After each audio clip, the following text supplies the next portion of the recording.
Yo, Bakayalo, Konoyalo, et oui, on se retrouve pour une petite review de l'épisode 1122 de One Piece. Et ça y est, les amis, Kobe vient de dépasser Garp en puissance pure. Le Honest Impact, quel incroyable coup de poing qu'a sublimé la Toei Animation. C'était un truc incroyable.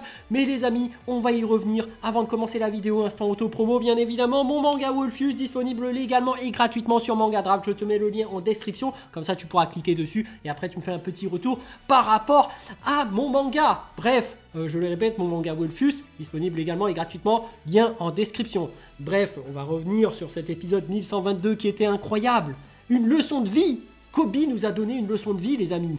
Un mec qui était complètement random, qui était même un handicap par rapport à la marine. Il était plus faible que tous les autres. Personne ne croyait en lui, mais grâce aux efforts, au travail acharné, il a réussi à dépasser en puissance pure Garp lui-même, qui pourtant dans cet épisode nous a fait une démonstration de force.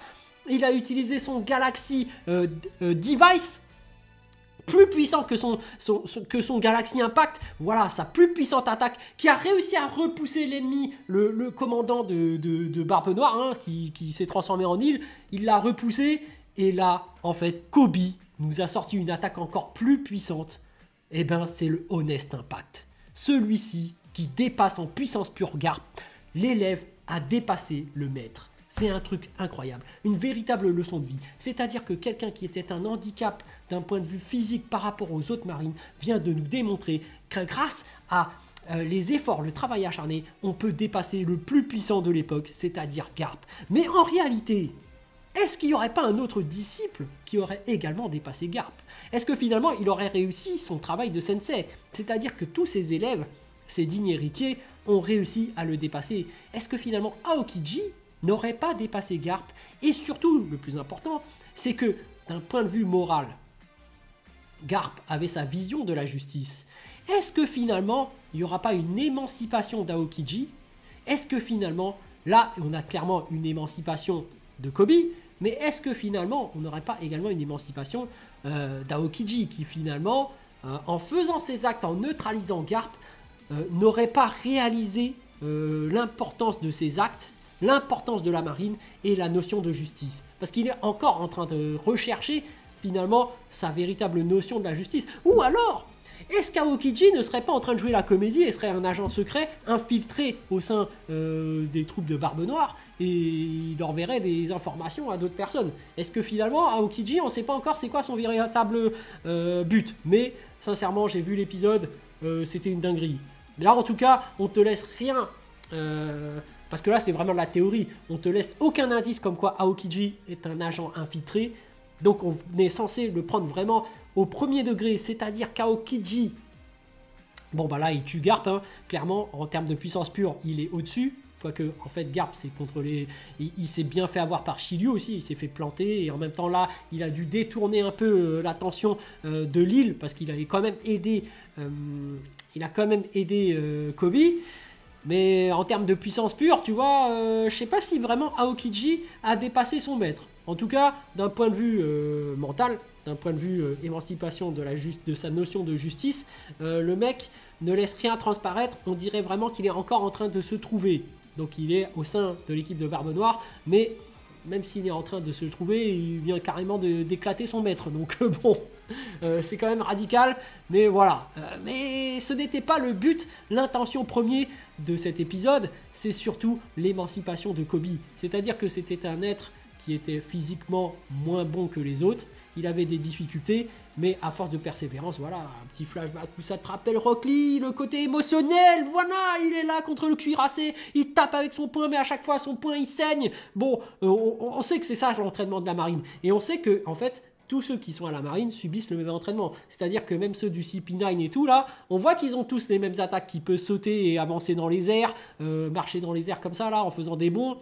Ils ont tous le même entraînement, sauf les plus forts qui, apparemment, comme Garp, comme Aokiji, comme Kobe, ont reçu cet héritage d'avoir un gros coup de poing plus puissant que tous les autres. Et là, en fait, bah voilà, Kobe, c'est l'avènement là. Là, il vient de démontrer qu'il était plus fort que Garp d'un point de vue physique. Il vient de montrer que son coup de poing était d'un niveau supérieur. Là, il éclate carrément, il one-shot le bras de l'île alors que Garp lui-même n'y arrivait pas.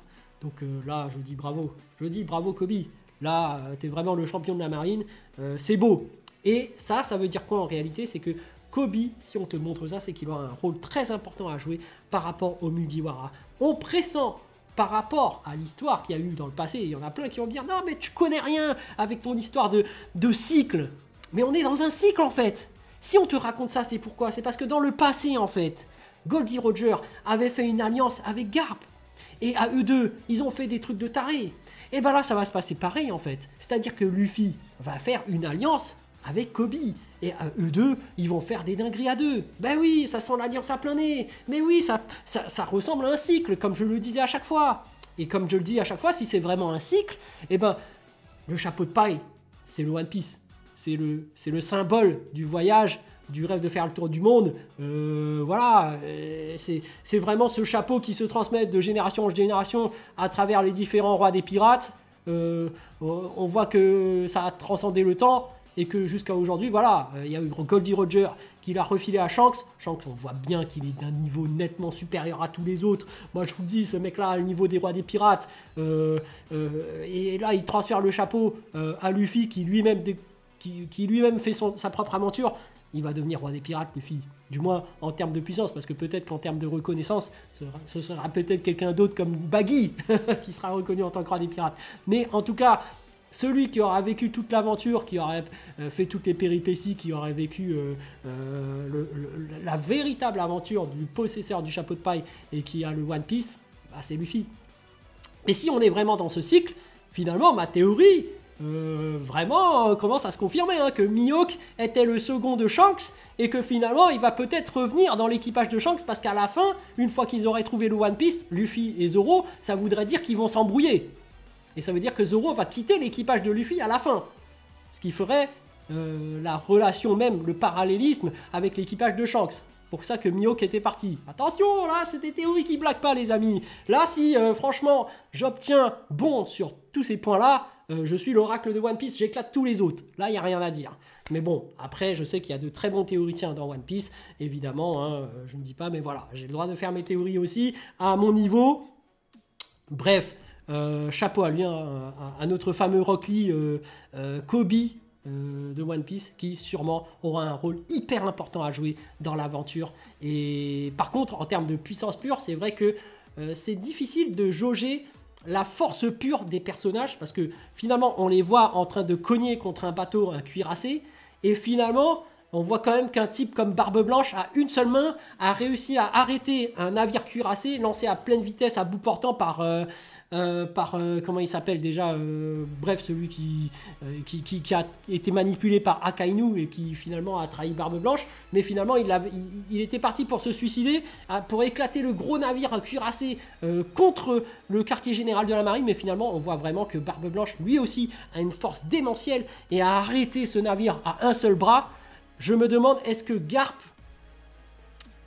arriverait à faire ça? En tout cas, là, ce qu'on nous montre factuellement, c'est que Barbe Blanche avait plus de force physique que Garp, ou même que Kobe, qui est plus puissant, plus de force même que Garp.